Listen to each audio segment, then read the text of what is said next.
Midnight news coming to you live from Algiers. The headlines. Algerian President Mr. Abdelmajid Tebboune arrives in Bari, Italy to participate in the G7 summit of the world's major manufacturers and receive his French counterpart Emmanuel Macron at his residence, and a number of other leaders, and holds side talks with major world leaders as well.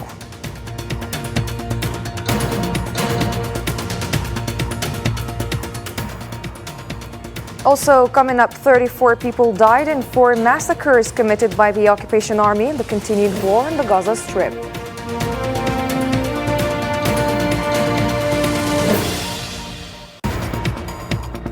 And in Sudan, the Security Council demands that the Rapid Support Forces lift the siege on al-Fashir.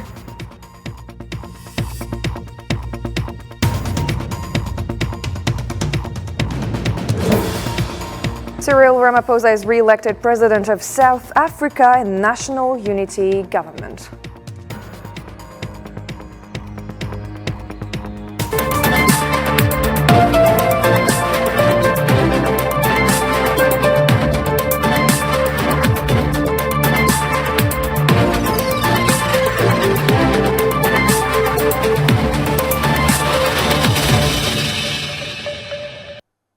At the outset, the President of the Republic, Mr. Abdelmajid Tebboune, participated on Friday in the Italian city of Bari in the proceedings of the G7 summit of the world's largest manufacturers with extensive activities. President Tebboune was received upon his arrival at the Borgo Ignazia resort, where the summit was hosted by Italian Prime Minister Giorgia Meloni. The G7 summit discussed many issues, including the situation in the Gaza Strip, as well as immigration files and development issues in Africa, in addition to climate change and artificial intelligence. At the end of the second day of the summit, President Tebboune, along with his participating leaders, took a group photo to immortalize the event.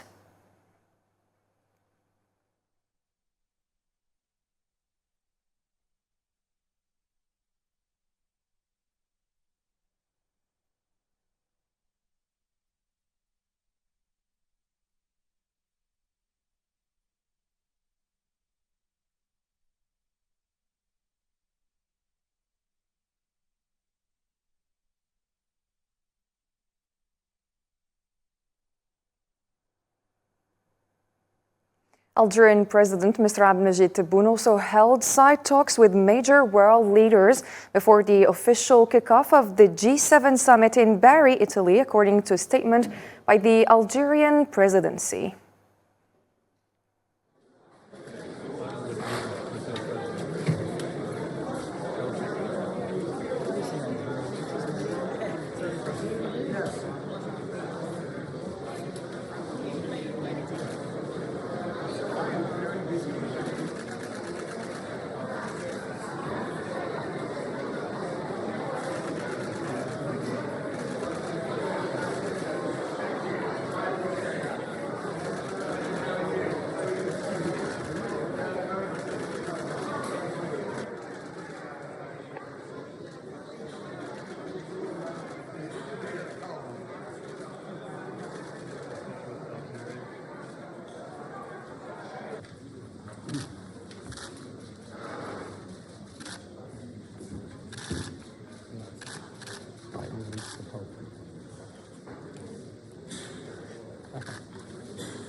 And on the sidelines of the G7 summit, Mr. Abdelmajid Tebboune received European Council President Charles Michel, according to a statement by the Algerian presidency.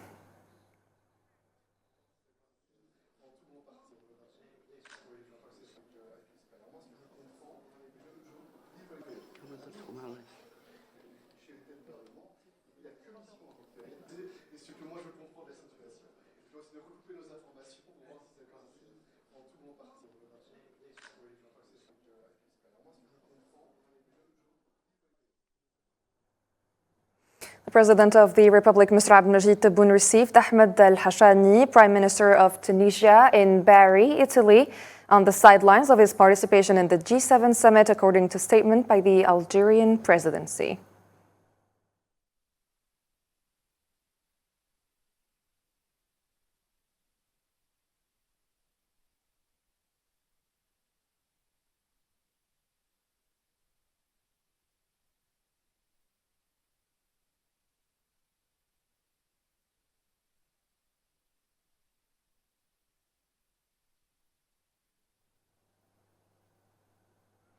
Algerian President Mr. Abdelmajid Tebboune also met with his Mauritanian counterpart Mohammed Welchich Al Ghazouani on the sidelines of the G7 summit held in Bari, Italy, according to statement by the Algerian presidency.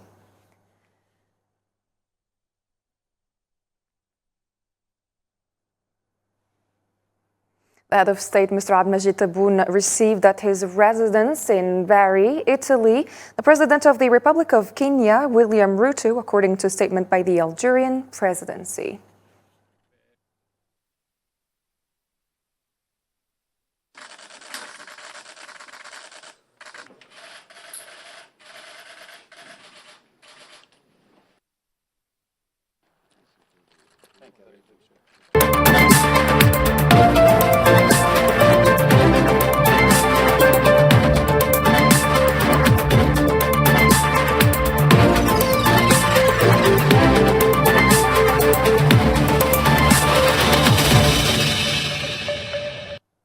Stay here for news and updates about the Palestinian occupied territories.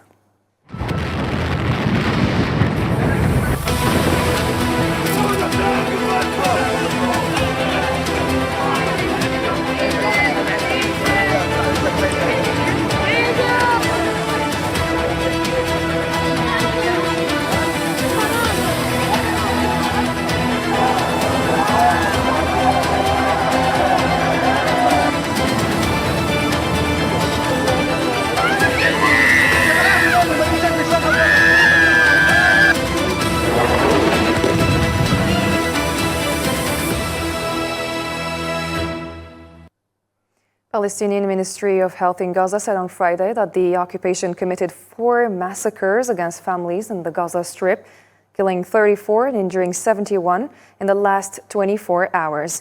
This brings the death toll of the beginning of the Zionist aggression to rise to 37,266 martyrs and 85,100 injuries.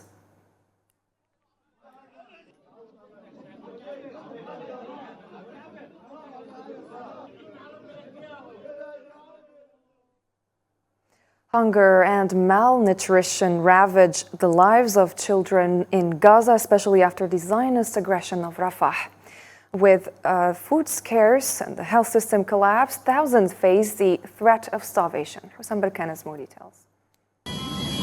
In Gaza, it's not only rockets and bombs claiming innocent lives, but also hunger resulting from the siege and crossing closures. The latest victim, a child, died at Al-Aqsa Martyr Hospital, raising the hunger death toll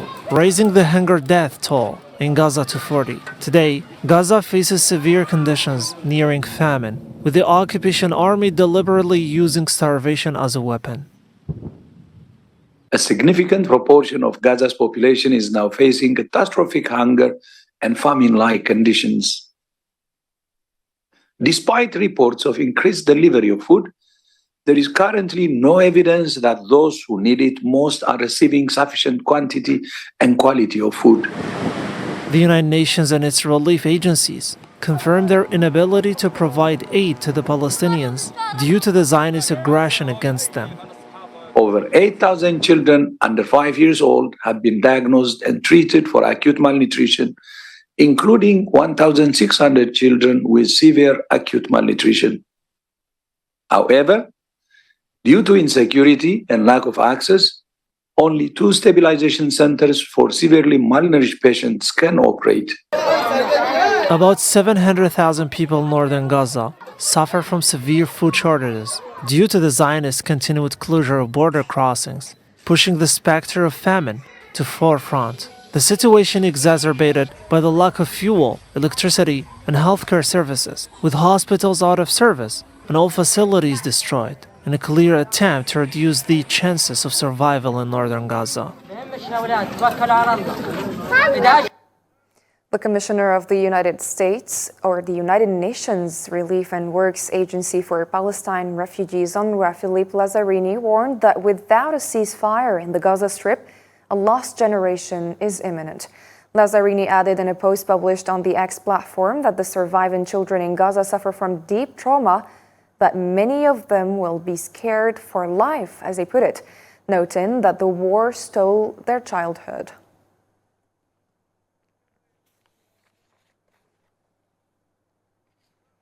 The Euro-Mediterranean Human Rights Monitor said that the occupation has made of Palestinian journalists a main target and has committed multiple crimes against them since the beginning of the war in the Gaza Strip. The Euro-Mediterranean Human Rights Monitor confirmed in a statement that the occupation is responsible for serious crimes and exactions against journalists in violation of international law, noting that the systematic targeting of Palestinian journalists in the Gaza Strip follows continuous incitement against them by occupation ministers and officials. Israel made of Palestinian journalists a main target and committed multiple crimes against them since the beginning of the genocide in the Gaza Strip. Palestinian journalists are subjected to deliberate killings, direct targeting, arbitrary arrest, and enforced disappearance, often along with their families. We documented the killing by the occupation forces of about 150 Palestinian journalists in the Gaza Strip since the beginning of its military aggression, whether during their coverage, inside their workplaces, in tents, or with their families in their homes that were destroyed above their heads. The Al-Qassam Brigades, the military wing of the Hamas movement, announced the killing of 2 Zionist prisoners in a bombing against Zionist forces in the city of Rafah in the southern Gaza Strip a few days ago. Addressing the families of Israeli prisoners, Al-Qassam said that the occupation army continues to deceive the families of the prisoners and that the entity's government does not want to return them in coffins.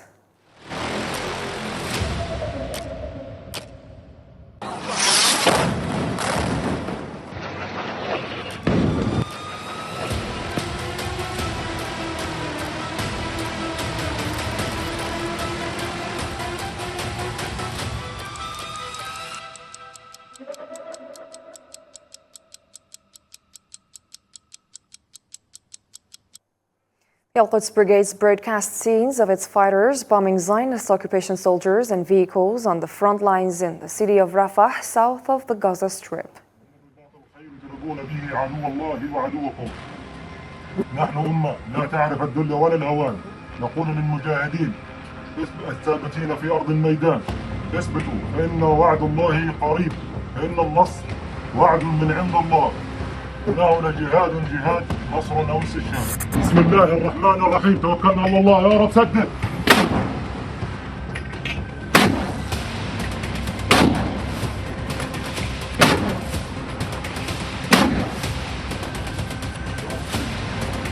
توكل على الله.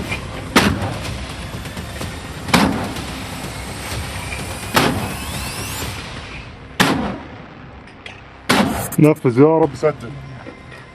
ارمي ثانية.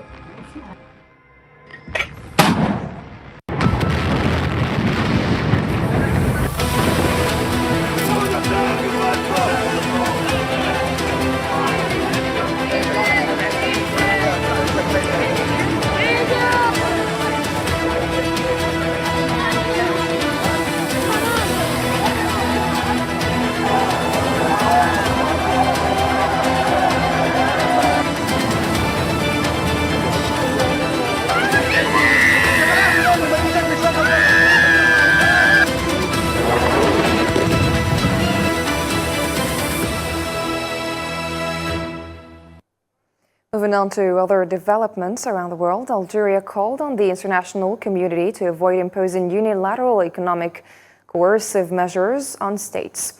Algeria's permanent representative to the United Nations, Ammar bin Jama, said in his speech at the United Nations meeting on unilateral economic coercive measures that the latter In addition to the trade embargo, the latter imposed an embargo on a number of developing countries.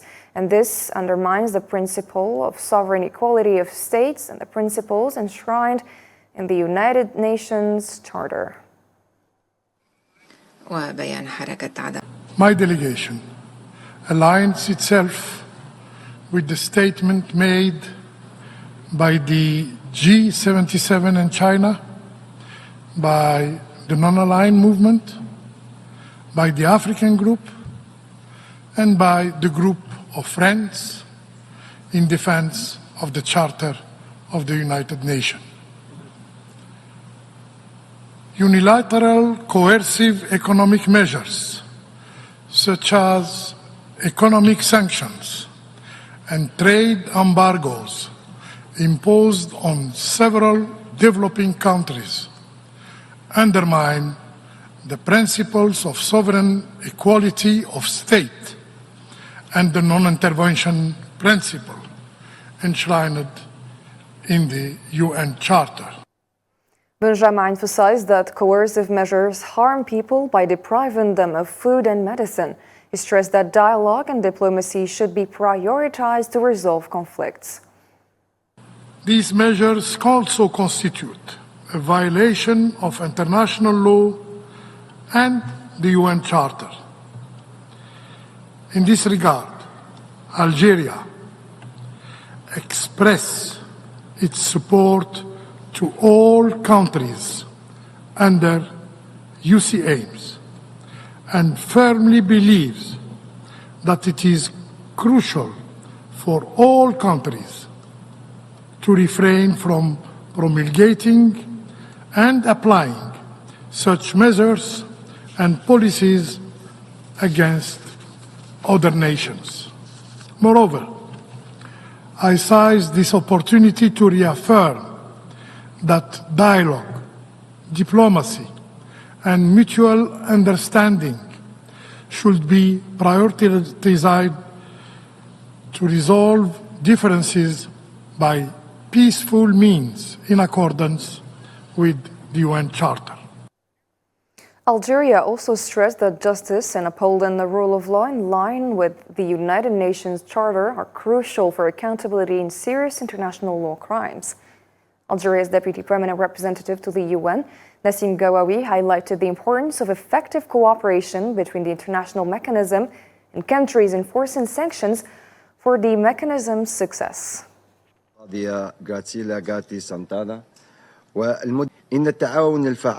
Effective cooperation between the mechanism and the countries enforcing sanctions is crucial for completing its mandate and ensuring its success. Achieving this requires stronger collaboration with all parties, addressing mutual concerns and promoting dialogue. Algeria asserts that establishing justice and upholding the rule of law, grounded in the United Nations Charter, is essential for upholding accountable those responsible for the most serious international crimes and combating impunity.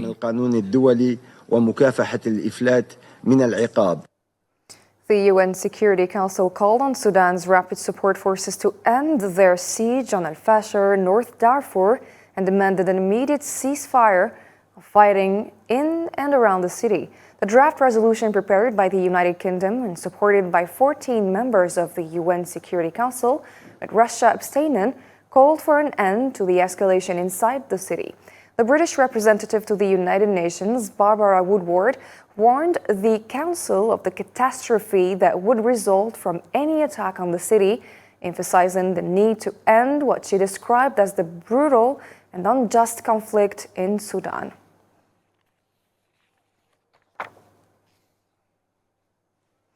To South Africa, where Cyril Ramaphosa was re-elected as the country's new president on Friday, having brokered a deal with the opposition for a government of national unity. The new government of national unity combines Ramaphosa's ANC, the center-right Democratic Alliance, and smaller parties, I should say.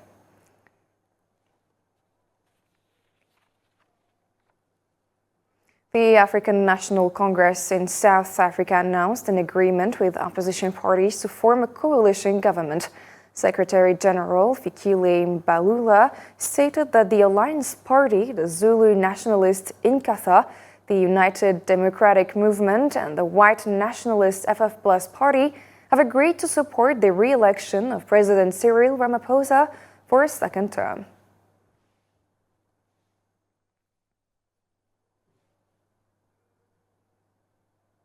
Russia announced on Friday that it had shot down 87 Ukrainian drones the previous night, 70 of which targeted the Rostov region in the south of the country, the headquarters of Moscow's military operations against Kiev.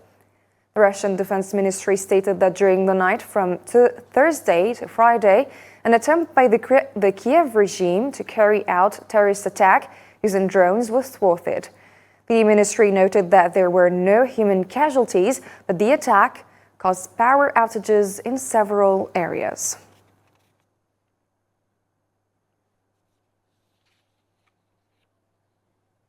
Russian President Vladimir Putin and interim Iranian President Mohammad Mukhbar expressed their interest in continuing to develop cooperation between the two countries, including implementing joint projects in the fields of energy and transportation. This came during a phone call between the two sides on Thursday evening, according to the Kremlin, which added that the call also addressed some issues of cooperation on the international scene.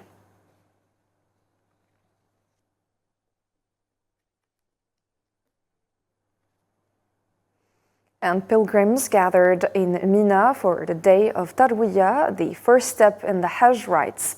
This season, pilgrims will hear 3 sermons over 3 days. The first, or the Friday sermon, the Arafah sermon, and Eid sermon, creating an atmosphere of energy, remembrance, and faith.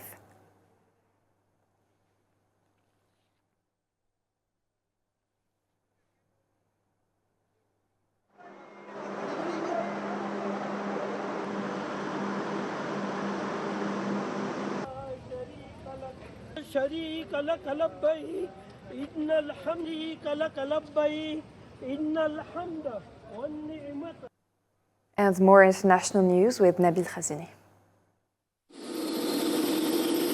Ukraine's President Volodymyr Zelensky arrived on Friday in Switzerland ahead of a summit to explore ways of ending the war in Ukraine. Switzerland will host scores of world leaders to try to map out the first steps toward peace in Ukraine, even though Russia isn't attending. The question looming over the summit will be how the two countries can eventually end the war without Moscow being there. Venezuela is closing in on production of 1 million barrels of crude oil per day, a level not seen in more than 5 years due to US sanctions. Venezuela produced 3.5 million barrels per day at its peak in 2008, but this plummeted following years of crushing US sanctions. Governor of Belgorod region said at least 5 people got injured on Friday in Russia's border town Shebekino as Ukraine's forces shelled a residential house. Ukraine has staged frequent attacks on Belgorod and other Russian border regions in recent months.